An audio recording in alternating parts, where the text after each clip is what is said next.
Senior citizen na bagong laya sa loob ng 15 taong pagkakakulong. Recidivist ang mokong na ito. Senior citizen pa naman. Nakumpiskahan na naman ng mahigit 300,000 pesos na laga ng shabu. Meron pang bit-bit na illegal na baril. Yan po ay sa Limay Bataan. Detalye ng balita mula kay Danny Kumilang, Aris 37. Danny, good morning.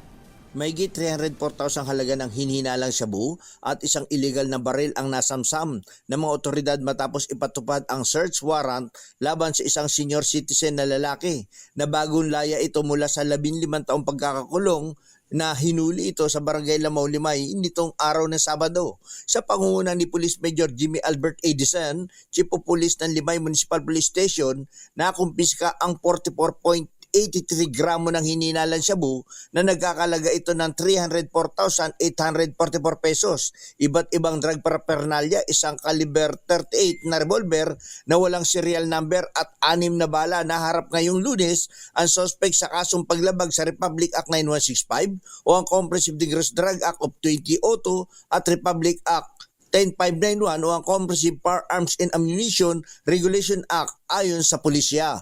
Dani Kumilang, RH37, DCRH, una sa Pilipinas, una sa Pilipino. Maraming salamat, Dan.